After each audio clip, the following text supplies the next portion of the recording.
Damas y caballeros, estamos a breves momentos de empezar. Muchas gracias por acompañarnos hoy en la segunda fecha de la Cumbre Perú Sostenible 2025.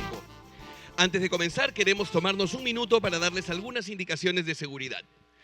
Este espacio cuenta con 2 salidas principales y entradas, por las mismas que han ingresado ahora, y 2 salidas de emergencia a los 2 costados del auditorio del escenario.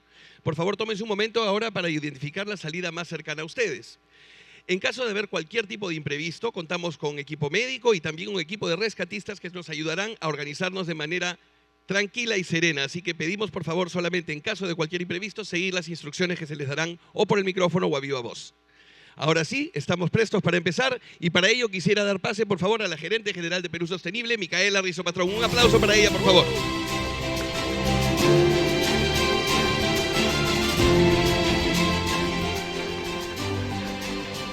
Muy buenos días.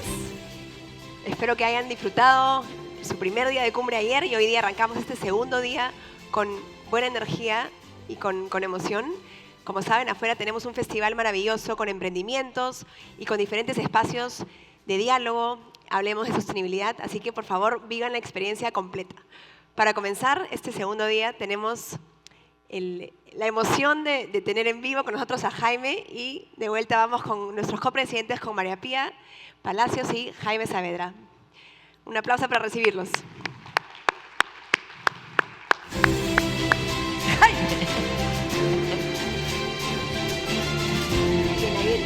Viene desde Washington. Ahora sí llega en persona.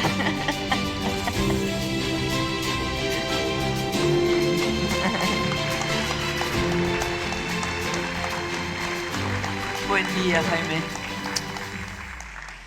Bienvenidos todos al segundo día de la Cumbre Perú Sostenible 2025.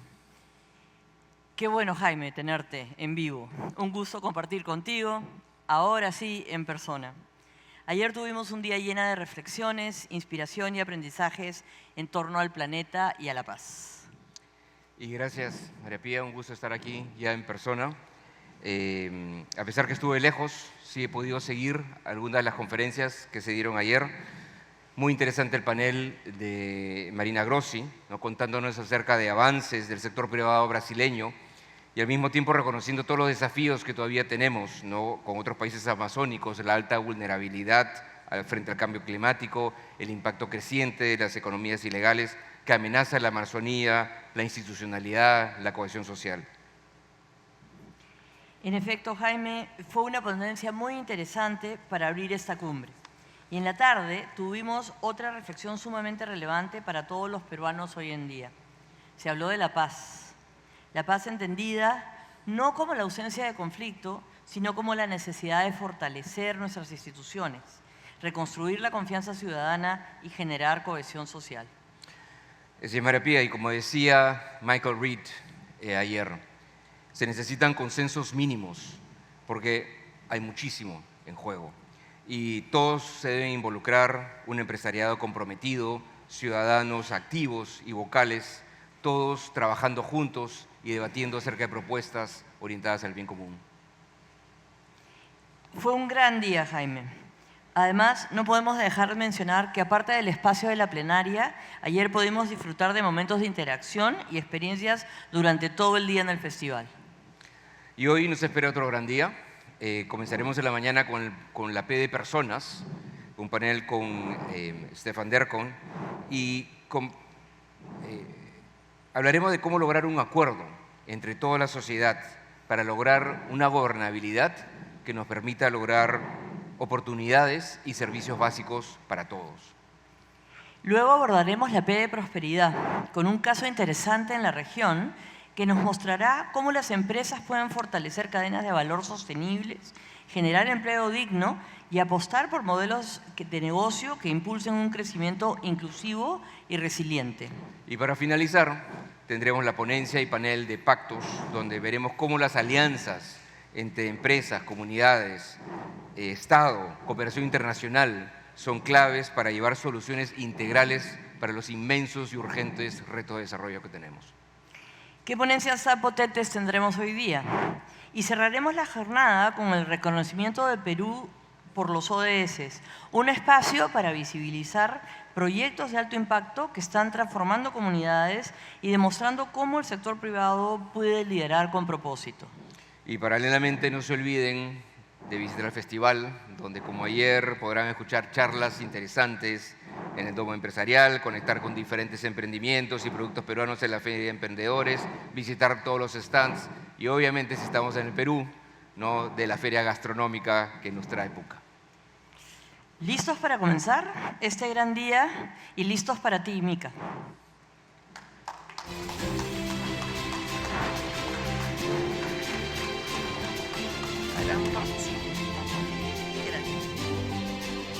Muchas gracias, Jaime y María Pía. Y ahora sí, comenzamos con el bloque de personas. A pesar del crecimiento económico positivo que hemos visto en las últimas décadas en nuestro país, creo que todos somos conscientes de las grandes brechas que todavía persisten a nivel de desarrollo, a nivel de las personas. Tenemos una gran brecha en el acceso a servicios básicos. Varios millones todavía de la población no tienen acceso a agua segura todos los días. Hay limitaciones en el frente de salud. Lo hemos visto desde la pandemia y esto sí aún es un sistema quebrado que aún no funciona tan bien. Y los números a nivel de rendimiento escolar también son críticos. Entonces, creo que lo básico para avanzar en términos de desarrollo humano es un pendiente crítico en nuestro país. Estas carencias no solo son cifras, son barreras que frenan nuestro avance, que frenan nuestra competitividad, nuestra productividad y limitan el potencial de nuestro país. Lo que ocurre en el Perú refleja también un reto global. Cuando los servicios básicos no llegan a todos, el desarrollo se vuelve desigual y frágil. Por eso, poner a las personas al centro y al centro de la sostenibilidad es justamente este enfoque clave para sociedades más justas y resilientes. Bajo este contexto, y retador, diría yo, invitamos al escenario a nuestro expositor para el día de hoy, Stefan Derkon. Stefan es profesor de Economía en la Universidad de Oxford y autor del libro Apostando por el Desarrollo, que justamente está presentando ahora en Perú. Él nos ayudará a entender por qué algunos países permanecen en la pobreza, analizando las fallas de los mercados y la política vinculadas a las brechas de desarrollo, justamente, y cómo podemos generar cambios más sostenibles. Sin más, bienvenido, Stefan, y ojo que esta charla es en inglés, así que si necesitamos equipo, por favor, acerquémonos a la entrada. Bienvenido.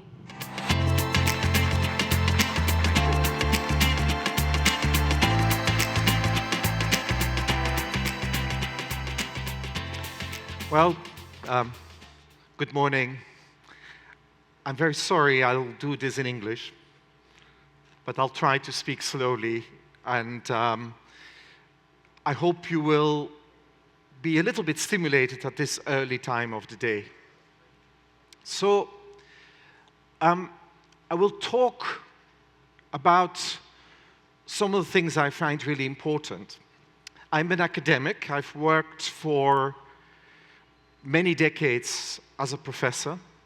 So I research, and a researcher tries to answer small questions really well.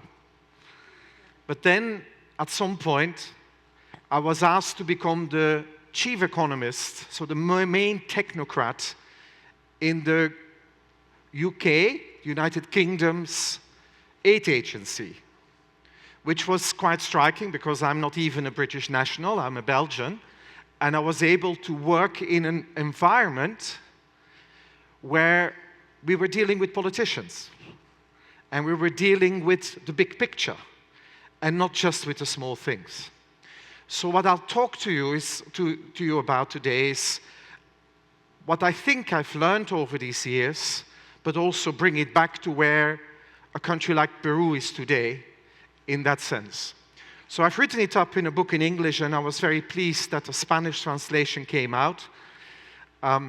I was also noticing that every single bookshop in Peru it has it sold out now, so that's a good sign, but not necessarily the best thing. So let me start with a really general statement. It's that over the last 3-4 decades, the developing world has changed a lot. There's been a huge amount of economic progress, growth. GDP has expanded dramatically. Of course, if we start looking at a picture like this, China is there as the massive outlier, and we don't see anything of the rest anymore.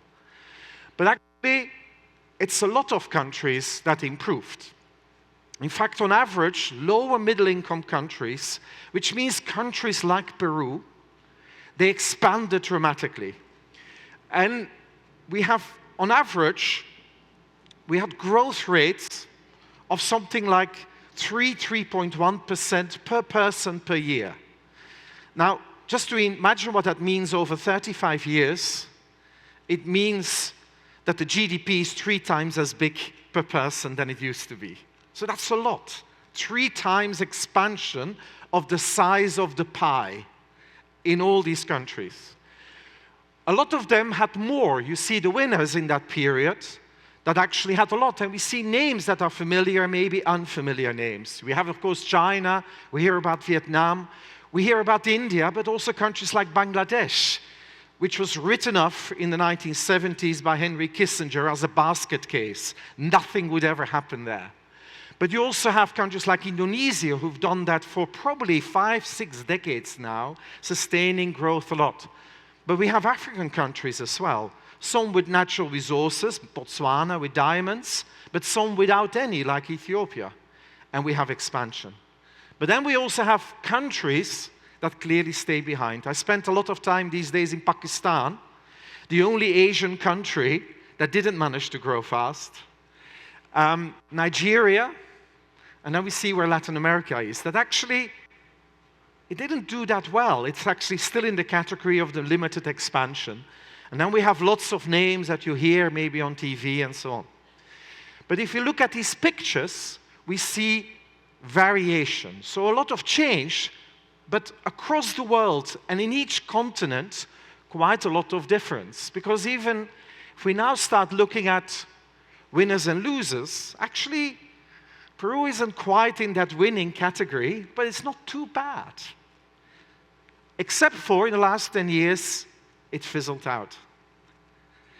Similarly, in Latin America, that was definitely on the lower end. And then we get, in the last 10 years, also fizzling out. But it's also an interesting thing. There are countries that look like Peru in its progress. Thailand, to my surprise, almost mirrors exactly. A very different country, very different background. Actually, a little bit of politics, that sounds familiar, but we come back to that. We have these patterns of progress. So Peru didn't do too badly, but it fizzled out. The progress in the last decade definitely fizzled out. And you're in a category there of countries that are very different that you think of it, but actually similar progress. But Latin America as a whole seems more like near to Nigeria. Let me actually simply say it's not company you want to keep. But behind it is also another thing. Growth is one thing, but there's a lot of people here concerned with inclusion. What is happening? But even there also, the story across the world is very positive. Whichever measure of poverty you use, wherever you draw the line, there has been progress. For example, if you take a line that is roughly what the World Bank would say you would want to use for lower middle-income countries, countries that started in the 1990s around $1,000 or something, you use it's about $8 per person per day today. And then similar purchasing power across the world. So in India, you would need maybe $6 for the same living standard. And if you go to New York, you probably need 15. Okay? That's the kind of thing we're talking about. And if we adjust the data in the world, then we get this picture, as I've drawn it here, where there's been a lot of progress. The bottom end there is what happened in East Asia and Southeast Asia. So this is here China, that started with a lot of extreme poverty, probably about 800 billion of people below that line, adjusted for the cost of living then. Indonesia would be there as well, but massive progress.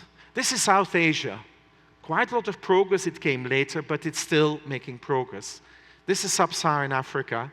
It's actually expanding. The green thing is actually Latin America. You started, smaller population in general there. But as you can see, I put it there, you know, there's been a lot of poverty reduction by that line as well. You know, something like 140 million in 1990 in Latin America to about 55 million below that line. So that's progress, okay? In Peru, we also see progress, but there you see already something there. I put Thailand, the same economic progress, and you're still stuck with 4 million people below that line here, 12% of the population. And in Thailand, it's 110,000 that people estimate. So you have far less inclusion of the growth here in the country as well. So that's important, you know, there's progress, but the inclusion part has still been missing. My question in the book that I wrote, and a lot of the questions I still ask today when I go to different places, is to ask the question, so why are there these differences? So what is it that some countries in the developing world have made a lot of progress, but others stayed behind? Which is a bit like what I try to kind of suggest, somehow winning and losing in this kind of current world. And we'll start with a simple statement that, you know, these countries, they all look pretty different. You know, you don't think of yourself as Thailand, and rightly so. Very different history, very different cultural background, political system, the role of the military. It's all quite different. Similarly, across these places, there's a lot of differences. So, what's the diagnosis? So the first thing I want to say, and that's also important, this is not simply a story about the global north versus the global south. I do think that the global north, not least the friends pretty much north to you in the United States these days, they don't make it easy, okay? And let's simply say the world is quite screwed up, and a developing country that wants to emerge faces a lot of challenges. But that's not my question today. My question is, despite all these challenges, why is it that some countries seem to be doing a lot better than other countries? And that's what I want to focus on. Now, later on, you'll get a very famous person, Nobel Prize winner Jim Robinson, talking about lots of things. But they, of course, also focused on institutions. They say it's institutions and the history behind it, okay? They wrote a famous book, Why Nations Fail, which is really fascinating to read. And basically, they would say, and now I'm being a bit tongue-in-cheek, a bit naughty, they basically tell, if you read that book, as long as you look like England or its offshoots, like the United States, you'll be great.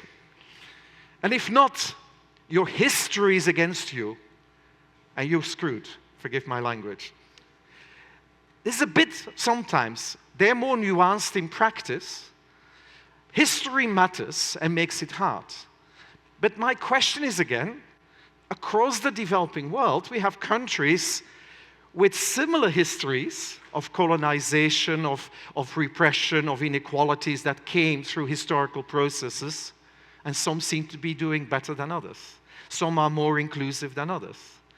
And again, you want to ask yourself, well, why is this? It can't all be history. And in fact, when I was an advisor to the UK government, my Prime Minister at the time, David Cameron, told us, that's the best book ever written. Please go around the world and implement it, which is interesting.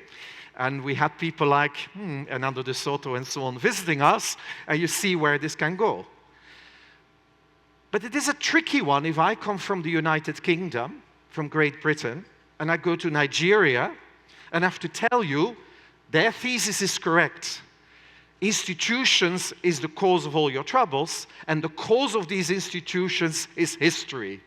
Please, can you try to get yourself a better history? When I go to Nigeria, former British colony, it's not very good advice to give. So practically, I'm not sure what we do with it. Institutions take a long time to emerge and to develop. It's not simply to have a law. It's not simply to have a Supreme Court. It's how you use this, as Mr. Trump shows us these days, matters a lot. It's not just the institutions, it's people. And how it actually happens. At the same time, a lot of countries that made progress, when you start from imperfect institutions, you have to start somewhere. You can't, by a magic wand, invent everything, and then just first focus on institutions and then wait a century and then develop. People are impatient. Young people are impatient, as you know well. They want change now. But it's interesting that a lot of countries where change started to happen, they started from imperfection. Even indicators like corruption. Indonesia is far more successful than Zambia in handling natural resources and progressing. But actually, it scores worse on corruption. Now, I'm not saying corruption is good, but they had to start somewhere. And you had to see whether you can begin to build progress. So what I want to emphasize, and that's basically the thesis also of the book, there is agency. People matter. Who uses the institutions, however imperfect they are, will matter. Actions and behaviors matter as much as history. Actions and behaviors matter as much as institutions. It's what people do. For example, China started in an absolute mess. China started its growth and development process. We can date it probably around 1979, Deng Xiaoping. This was the time that the country was in turmoil. There was a group of people after Mao's death tried to start the Cultural Revolution again. I'm old enough to remember people telling and hearing it being discussed that China may implode. Institutions were weak when they started. Now they're much stronger, but were weak. This is a really great book that actually says development starts within the weakness of institutions, not first institutions and then let's hope for it. Because things have to happen at some point. So, what matters? Well, clearly politics will matter.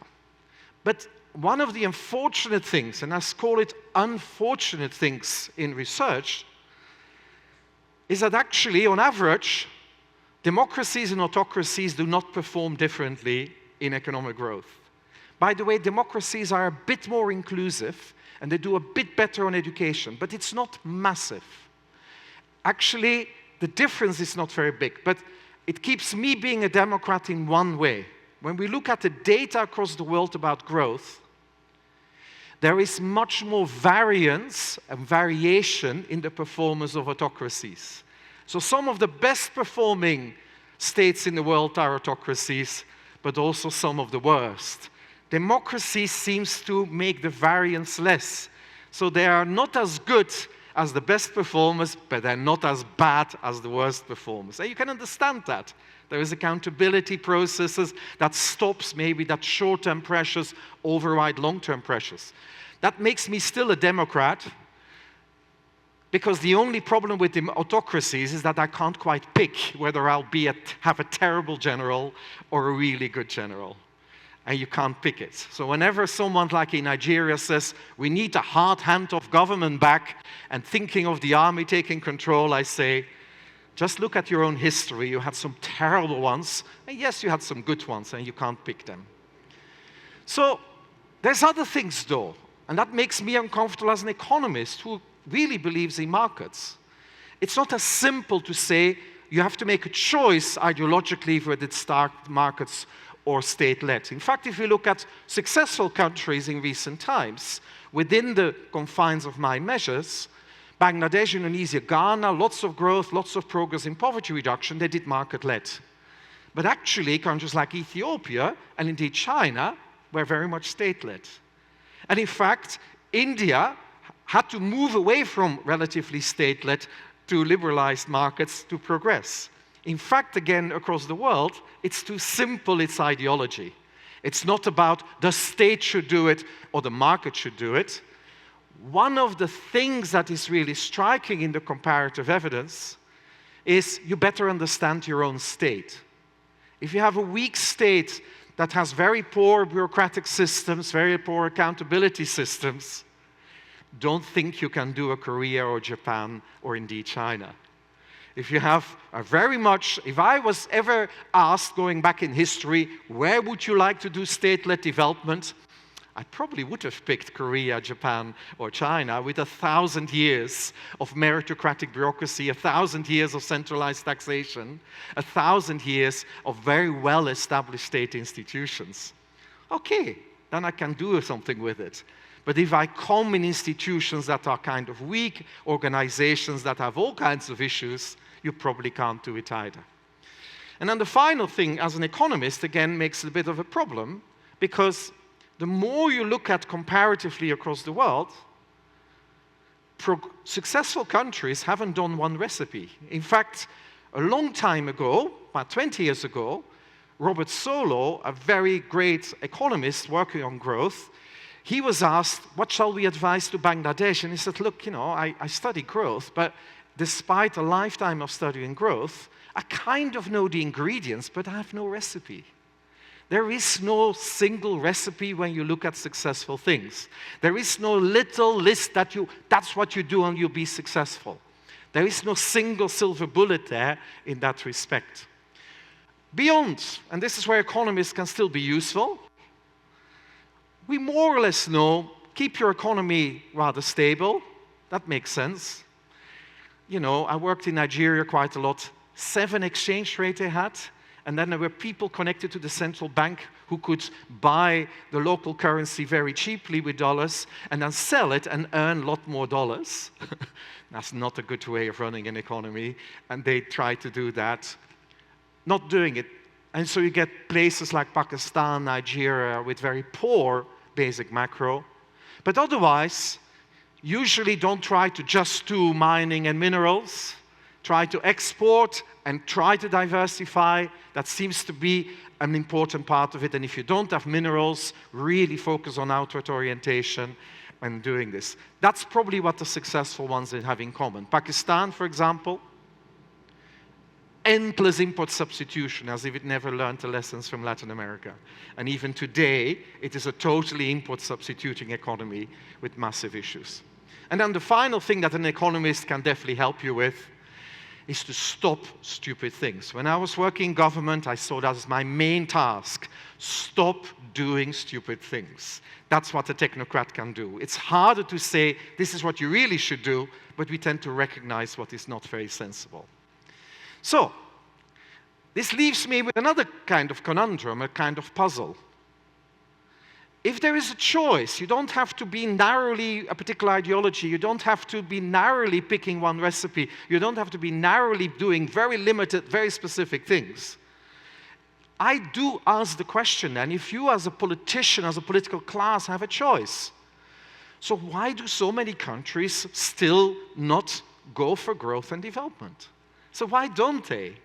They can adjust to their local political constraints, their local economic context, their historical context, their cultural context. So why don't they all pursue sensible economic policies? And for me, and this is then the key part of it, is then the key bit is try to understand what drives people with power. What is it that's going on in a state? Okay, and we go back then to history. Another Nobel Prize winner, Douglas North, the father of the School of Institutional Economics, wrote a great book, Violence and Social Orders, the last one. And in fact, almost the best bit of the book is the first paragraph, which is I give you here.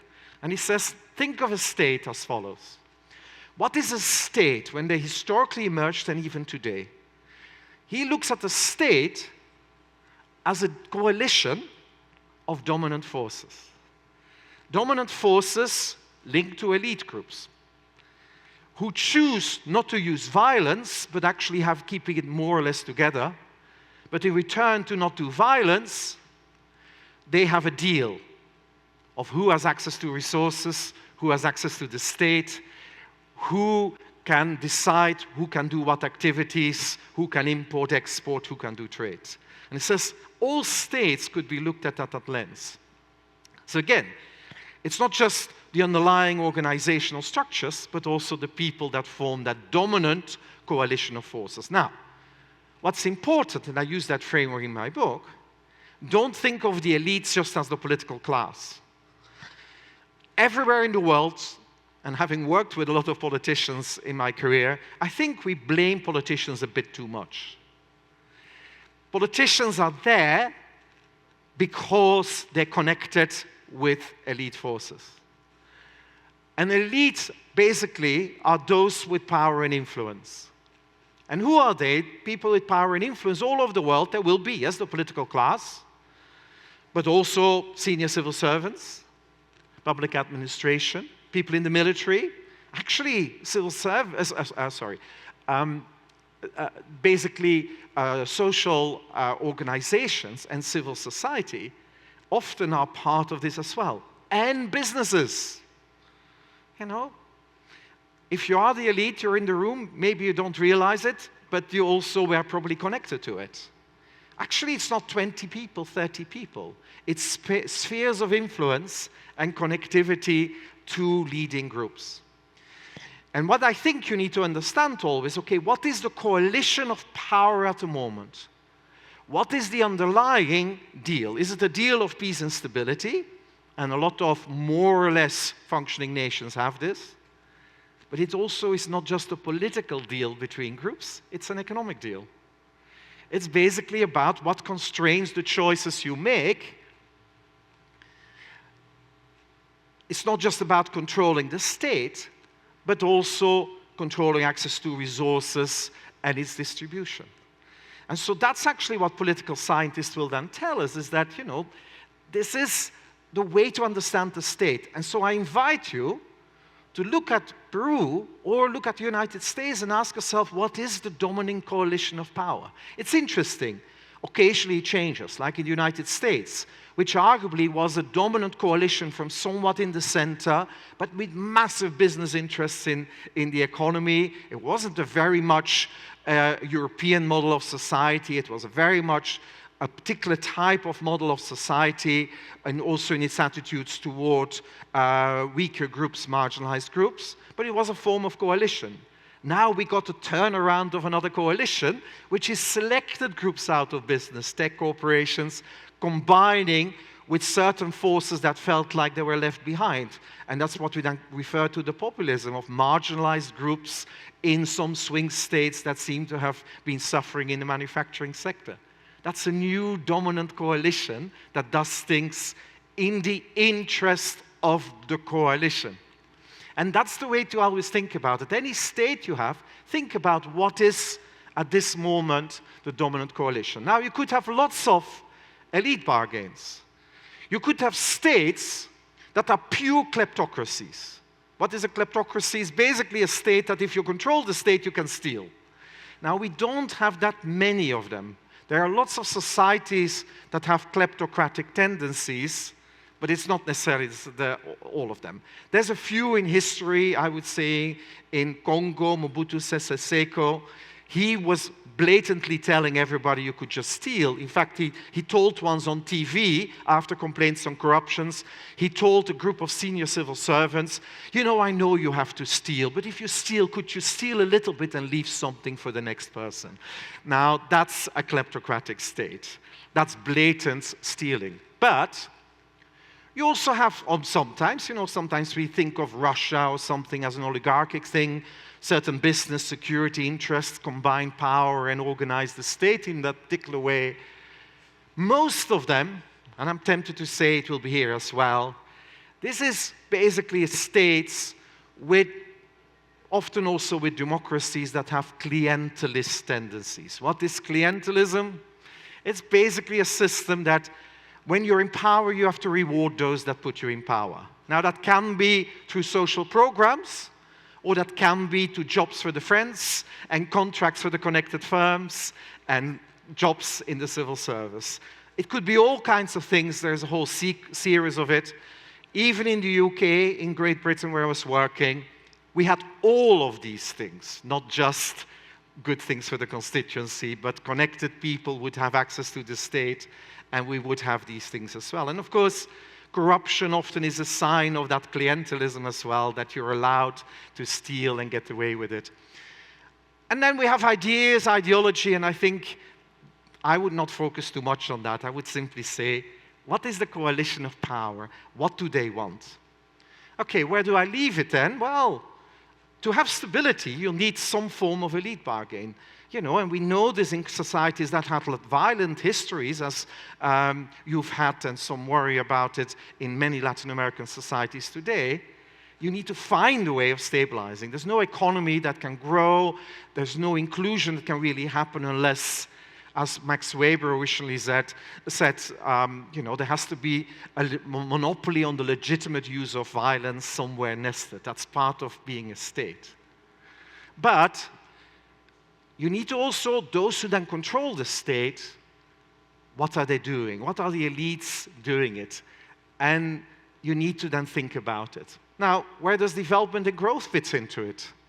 Well, the more we look comparatively at countries across the world, we appear to see very clear differences between the underlying objectives of the dominant coalition of the elites, more focused on growth and development and taking that into account, and others that couldn't really give much. And then you get like the Peru's, where it goes up and down a bit, and it's a bit unclear and a bit ambiguous at times as well. So basically, successful countries that I document, they seem to have, within the elite bargain, somehow a commitment to growth and development. Now, why would they do that? Why would the elites bother? Well, sometimes say, oh, because they love their country. I'm too old and too cynical these days to think that's just the only reason why politicians do what they do. Definitely the most senior ones and so on. But often, and that's an important driver, and I want you to remember that in a moment for the final points I will make shortly, it's often to do with looking for legitimacy. Elites look for legitimacy through their actions and behaviors.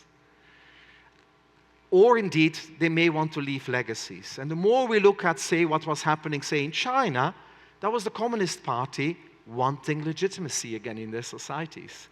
If you're a Marxist country, you better deliver on growth and development because there is not really an afterlife, so you better focus on today and deliver legitimacy. When we go across countries, whether it's elites in Bangladesh or in India, or indeed the lack of it in Pakistan, we'll get with these answers. Now, the economists will say, well, why wouldn't elites want growth? Because then we have a bigger pie. We can maximize the rents. We have more access to resources. And there comes my final point. Growth and development is actually a gamble for elites. Actually, elites don't like really growth and development, okay? There's some few very successful entrepreneurs here. You know, I don't think at night you dream of perfect competition. You dream of market dominance. It's the kind of thing you want control. You want to have a predictable environment. You don't just want to fight all the time, but you want predictability. That's what elites also want.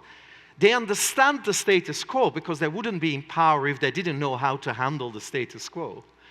They wouldn't be in power if they didn't know how to handle current interest and pressures. And that's where we get to.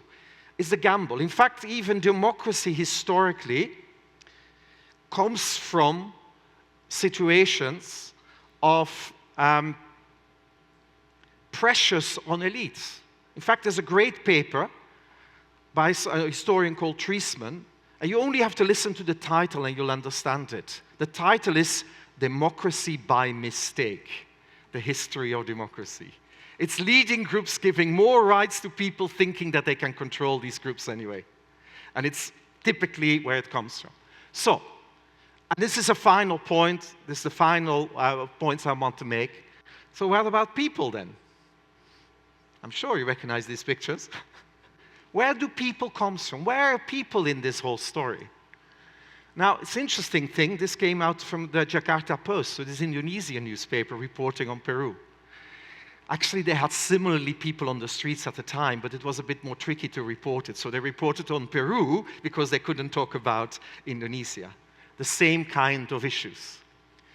So, and this is my conclusions.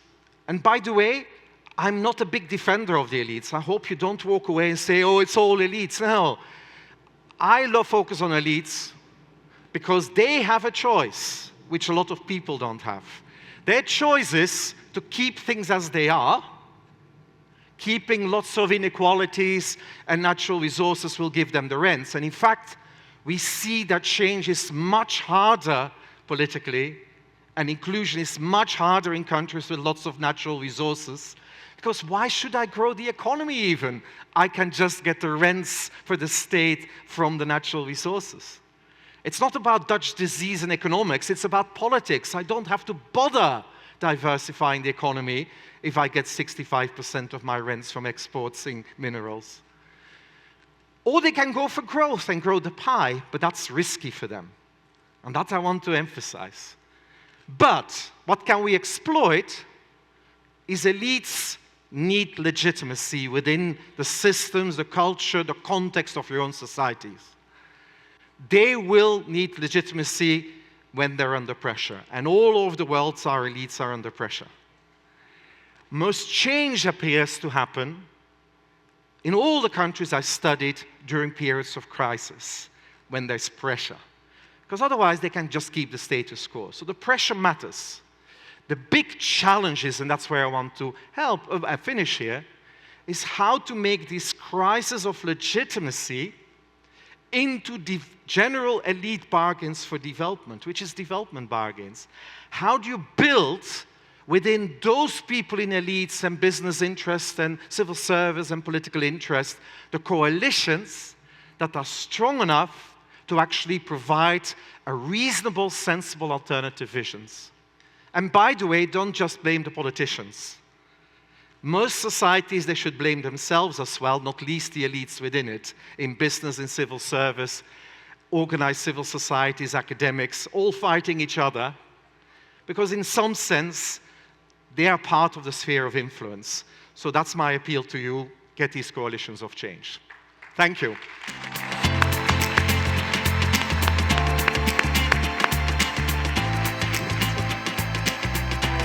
Gracias, Stefan. Qué maravilla y qué bueno que nos retes a pensar diferente para sacar a este país adelante. Qué valioso. So, Entonces, can I invitamos a ask the Yes. people to briefly put my last slide on it? Dejemos arriba la última diapositiva. The last closing. Perfecto. It has a QR code. If you're interested in my book, it's a link to the Spanish edition. Perfecto.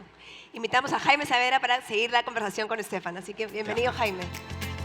See whether you can do the QR code.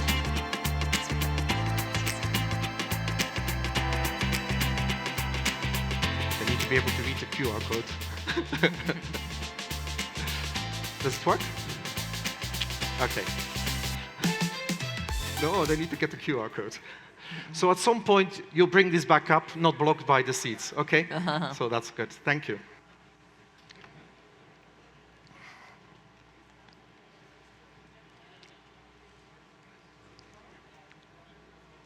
Yep, you can do it.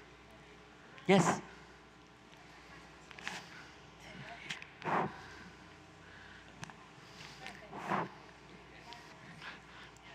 Can you hear us? No, not connected. I'm connected.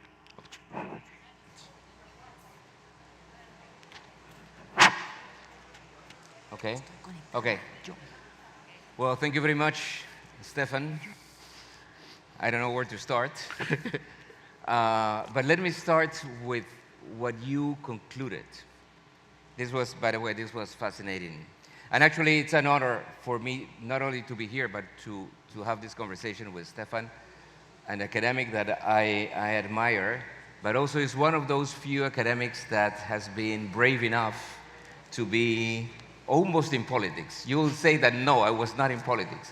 But he was advising politicians so closely that you can even say that. But let me start with your last thought, which was the elites can choose the complex gamble of growth and development, or they can choose the status quo. And then you say, okay, so what do we do in order for the elites to choose the right thing? We need a crisis of legitimacy. And then you said, okay, you, civil society, that's your job. But I need you to explain a little bit better our job. Because how do we generate then a crisis of legitimacy? In a context in which, when you were saying, maybe the elites can choose the status quo and use, I mean, you're thinking of examples of countries in which you have large natural resources and elites are usually getting a rent out of those natural resources, which could be mining, which could be oil in different countries. But unfortunately, in the context where we are now in Latin America, maybe those rents are illegal activities. We're not talking about mines and oils and natural resources, right? We're going to be talking about other type of resources. So it's even worse. It's even worse, even more dangerous. But then how do we generate, what's our homework? How do we generate that crisis of legitimacy? Right. So, let's say, on two ways of looking at this issue. I think there is a crisis of legitimacy, I do think, in the way that in a country like Peru and in quite a few other countries where those that represent, that win elections and so on, are further removed from the concerns, not just the immediate concerns of people, but also the kind of difficult thinking about the choices for the longer term. Okay? I mean, by the way, and so it's interesting that you say I'm a bit like a politician. I've seen some terrible ones, okay? I had to advise people like Boris Johnson or Liz Truss, who lasted less long than a lettuce in politics, destroying the markets with her Friedmanesque naivety of an extreme form that you could not believe. And there's so many stories, and unfortunately I experienced it, and I still can proudly say I resigned from the civil service when she became my boss at some point. And I think it's one of my better choices. So you have bad ones, but you also have quite good ones who actually look for this, okay? So, but there is a crisis of legitimacy in the sense that people's expectations, macroeconomic tensions, and of course, impatience of lots of young people.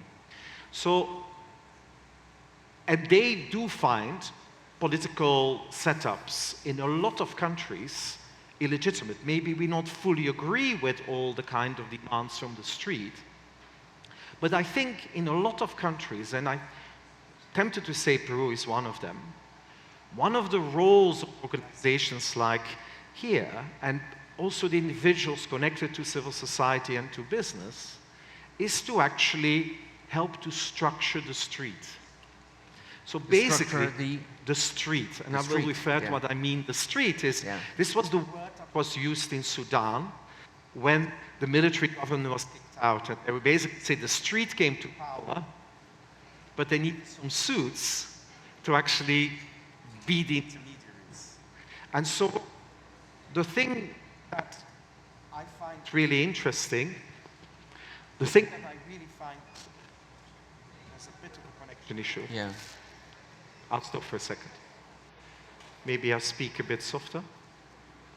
Does it seem all right? Oh, okay. I think it's the connection. Now it's fine? It seems fine? Okay. Maybe I should just be less excited and slow down. And you know, what the role is, I think, of organizations, and this is also something actually from Oxford we're trying to now help a little bit more to work with, is that when there are these pressures from below, this is the moment for civil society, for academia, to really engage with this and actually find ways of common ground and find ways of common platforms that can go across politics, common platforms, and do active measures of coalition building. I can't say exactly what it would mean here. It's an interesting thing. We were asked even before the Gen Zs in Madagascar kicked out the president.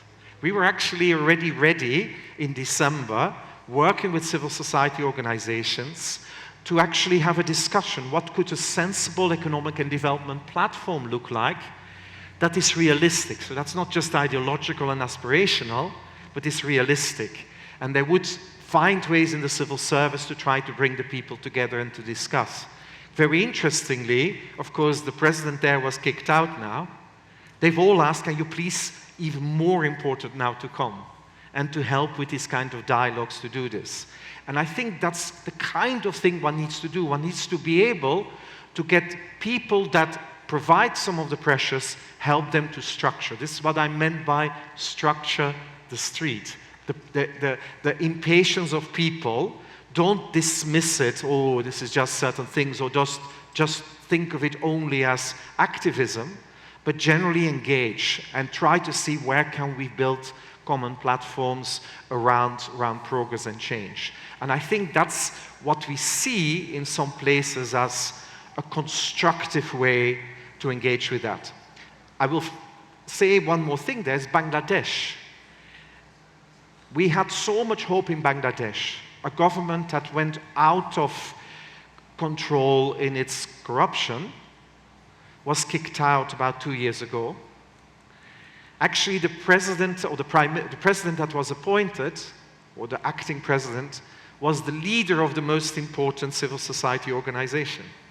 Yunus, Mohammed, the inventor, Mohammed Yunus, the inventor of Grameen and microcredit. They failed, even though they were linked to the street, they never ever talked to the civil servants. They never ever talked to the political class. They all thought, oh, we can be away from that. No. Staying away from it is not going to solve it either, because again, a new government will now come in, they will do their thing, and nothing seems to have changed in Bangladesh as this process. So when you have these moments, that's where you need to grab the opportunity. But to a certain extent, that's a bit leaving things to luck, right? Because what you're saying, okay, create the moment, yeah. and then a new elite will come, yeah. or a new coalition will come. Yeah.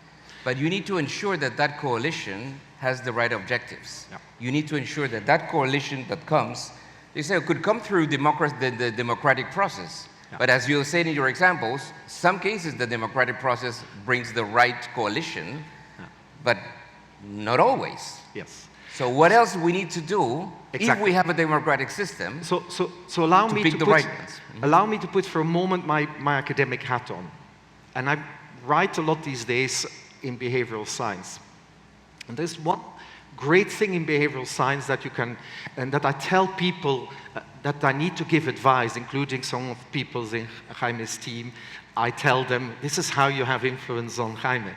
And the one thing here is that there's a real issue always with decision makers of bandwidth, of attention, being able to pay attention to a certain thing at a certain moment. During the crisis, everybody turns short term. At the same time, I think it's a window of opportunity, but it means there's only a window of opportunity if you're well prepared. And basically, there are moments, like the crisis moments that you may have somehow in an election coming up or a political crisis, but all the work needs to be done beforehand, because otherwise it's too late. And basically, you create the window of opportunity. Yes, there's an element of luck, but I've been long enough in the political space, these moments come. The cycles are there. But the main work needs to be done is preparing, is the slow work of what are sensible platforms, what are better emerging coalitions of influence and power, what are reasonable things. Me as academics, we play a terrible role because we just love going on TV and telling other people off, or indeed other academics off. We just need to actually say, well, where can we find common ground? And that's actually what then the role is. That's what you do beforehand. But if you have pressure points, better be prepared, but don't waste an opportunity. Okay, so what you're saying is, let's make sure that you're prepared for whenever there's a window of opportunity. Exactly. Still, those windows of opportunity might be an election, or it might be other moments that you don't know. Yes. Again, there's a bit of luck. It's a bit Yep. depressing, because luck seems to be always part of the equation. Yeah. It is there. Look, I'm not saying this because I like to say this. I'm not talking about gambling on development because I like gambling. I just want to say is that occasionally these moments come and then you better encourage the elites to gamble on development rather than gambling on filling their own pockets. And that's, I think, descriptively, virtually everywhere, whether we go to China, whether we go to change in Indonesia, whether we go to Bangladesh, it always was crisis of legitimacy. Because otherwise, why would they bother talking to us? Why would they pay attention? That's actually the kind of the problem. I like a lot what you said that at the beginning of your presentation, that it's not the institutions, at the end of the day, it's not the institutions, it's the people. Because at the end of the day, you can craft the institutions, but the institutions will be used one way or the other by the people, right? Again, it's like you need to choose that right coalition of elites that for some reason, legitimacy or something, are interested in the common good. Yes. Right? Now, let's assume that God is great and that happens. That elite interested in the common good ends up being in power. Yeah. Because that's the other key thing. They might be there, they might be prepared, but they never reach power. Because your mechanisms to reach power are democracy, and for some reason, they don't. Yeah. Maybe they have very bad political campaigners. Could be, right? Maybe, I mean, interested in the common good, but very bad at doing that. But let's assume that happens, right? Yeah. That then God's great and you have the right elite. But then that right elite has to choose, you were saying, have to choose between different roles for the state, right? And you've shown examples of state-led going well and state-led going really bad, right? And if you want something that is state-led, well, you need to have 1,000 years of building that state. Okay, so we cannot go back in history, right? So in Latin America, we have not had 1,000 years of a good state or good state institutions or a state culture, right? Like China, like Japan. Okay, no, we cannot go back 1,000 years. So we're today, here, Peru, 2025, right? So what do we do to build that state? Still, you need a state, right? We're gonna talk in the next panel about how to build opportunities for everyone. There's no rich economy that has built opportunities for everyone with a weak state. Yes. All have large states. Actually, that's something kind of an anathema in Latin America, right? Bad states are bad, right? But the Norwegian state is 45% of GDP, right? So it's usually, but it's a good state. Maybe interested in the common good for some reason, but it's a good state. How do we build that state that cares? Yes. So the first thing you have to do is to stop dreaming of Sweden. Thinking that you can I said Norway. I didn't say Sweden. Or Norway or Sweden. You should stop, you know, even if you look at Norway or Sweden, they didn't necessarily start with having a strong state to start with. It's again, of course, you know, all the work of stay calm, it will work. It eventually works. It will work as even, of course, I believe in institution building, and I do believe in, you know, agencies of restraint, processes that tie the hands, that those with power can't abuse it. But it is indeed the case, and Mr. Trump is helping us to remind us that even strong institutions, strong legal protections may not get it. So that's the first thing. The other part is, how do we build this? Look, I've been working too long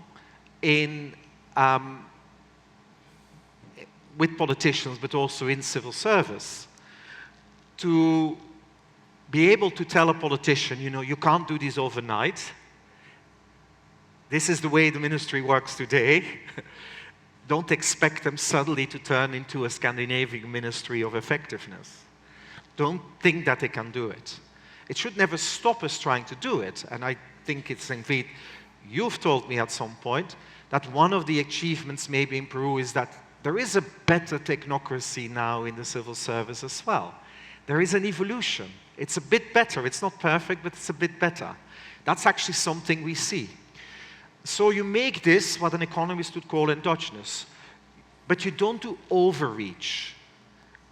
one of the research areas I look at these days is implementation, both from the political economy, but just purely public administration. In fact, in education, we look a lot at that. There is endless education reforms that's very hard to get implemented. It takes a long time. I'm sure I don't have to tell you that it takes a long time, and it's hard work to get things implemented. The first thing with implementation is to understand what do you have as tools to work with. I go back now to the big picture. Understand the state you have. That's where you need to start.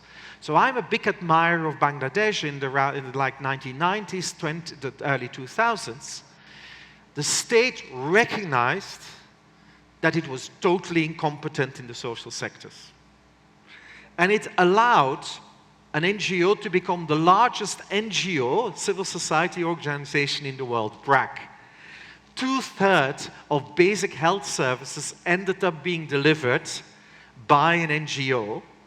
And the government didn't simply say, oh, we go in the same villages as we see in the same parts of the world. The state is there and then the NGO is there as well. And then you go to some states and we have 25 NGOs in the same village. No, they really knew what they could do and they focused on what they could do. So basically, it's a more general statement. Understand what you can do. Take economic policy. Everybody, even the IMF, talks about industrial policy these days.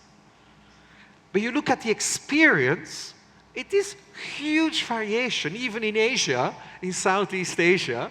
Some did it very much like Indonesia, still mostly market-led, because they understood their state. And the Korean state said, look, we can actually really put a gun next to the heads of businesses to perform, or we take their subsidies away. So just know what you can and can't do, and in the process trying to improve it. Keep on doing it, but know where you are. And so basically be pragmatic. The one thing I've learned working with politicians, we have to make them pragmatic and find the good things they want to do, the few things, and help them to do it. But you have to be realistic and pragmatic, otherwise you're not going to get there. So I can't help to have a swipe at the World Bank now, can I? but a very gentle one. Yeah. But let me just, before you do before you do that, I just want to get a lesson from what you're saying, right? Because what you're saying is that it's not first of all, it's not a matter of a large state or a small state, right? So let's take, you don't like the Swedes, so I'll say the Scandinavian countries, or Australia, or Canada, right? So you can have very large states that deliver well, and you can have very large states like Argentina, 40% of the state as well, and delivers awfully. Exactly. A disaster, right? So it's just all plundering, right? So the size doesn't matter, right? The obviously very, very small states will not be able to deliver to their citizens. But the key point is the process through which you reach to whatever level of size of the state that you want or need, and the process is to build that state recognizing where you are and what are your capabilities. You mentioned Bangladesh is one example. They chose that route. But the point I wanted to make is that when you said the state in Bangladesh recognized their capabilities and chose to do something. True, but at the end of the day, when the state defines what to do, it is the society who is defining that. Of course. Right? It's society who is shaping that state in order to do the right things. Yeah. So you would say, well, states in Latin America should provide, say, health and education? Yes, they should. Can they do industrial policy? I'm not completely sure. Yes. At this stage, at least. Maybe in 20 years, right? The only thing that most of the states, not all, but many of the states in Latin America have done is good macro policy. That they have done, and they have kept on doing, right? Maybe because there was a crisis of hyperinflation. That was your crisis of legitimacy here in Peru. You had hyperinflation. So because of that trauma of the hyperinflation, then all politicians, all parties say, well, we need a decent central bank. At least we got that, right? So the macro policy is there. Maybe we should be able to do basic services.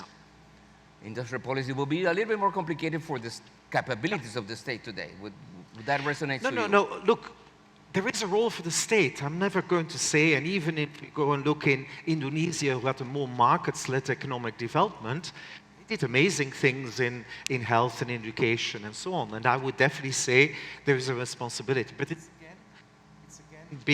it's again important to be clear. What can you do and what you can't do? How fast you go and do it. You know, endlessly changing everything probably will not work, so you kind of really begin to prioritize on it. And this is a little bit like, let me say, it's like even on the World Bank, in one country I was working in, we were working with a prime minister who is not a nice person. I will not name the country now. And there is legitimacy issues of that government as well, but they wanted to do certain things. And so we checked with the World Bank, for example, or can they do it? And said, no, they should do. And they gave us this list of 100 things that they should do and said, we've published it, and that's all the things that the government should be doing. Without any realism again, the blueprint was given. No, just understand what is possible and things. Sometimes as outsiders and as academics, similarly, we overstate it. But so I'm with you exactly and do this. So let me go to the extreme then. I spent some time in Somalia, you know, a state in conflict. I had a conversation with the president. And the president, Hassan Sheikh, tells me, you know what we want to do? We want to build a whole state. And he was lifting all the organizations and departments he had to do. He basically controlled only the capital city for a security thing. But he wanted to do it. And then we said, look, you know, you can't do this. And he said, you mean you don't want me to have a large state? Yeah, it's very difficult. And I had to say, no. Yeah. You can't do it. Understand what you can do, and then build it. And prioritize. Basic education, basic health. Obviously, we have very high returns. If the state does this well, let's focus on this.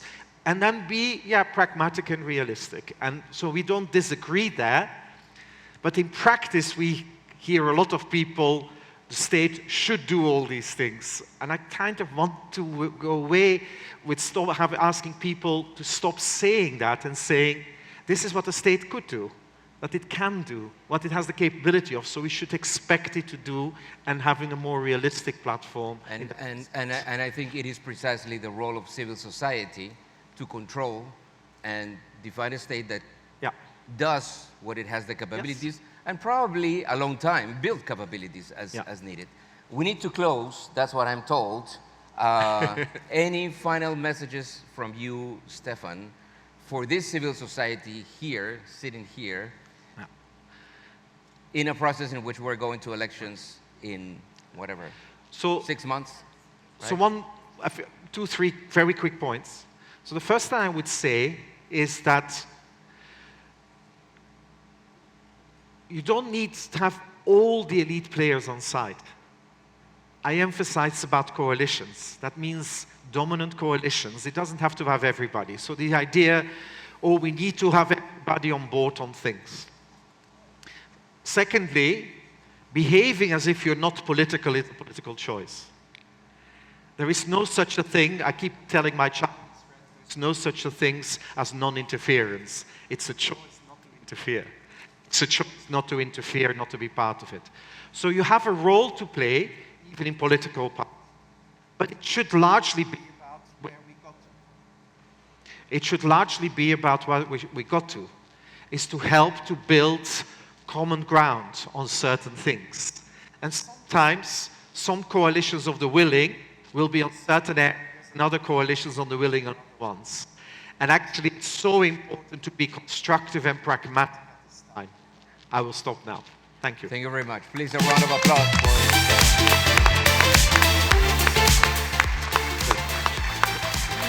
Thank you, muy bien, Stefan. Hacemos una foto grupal. ¿Dónde? Y vamos presentando al próximo panel. Stefan al medio. Yo al medio. Ya.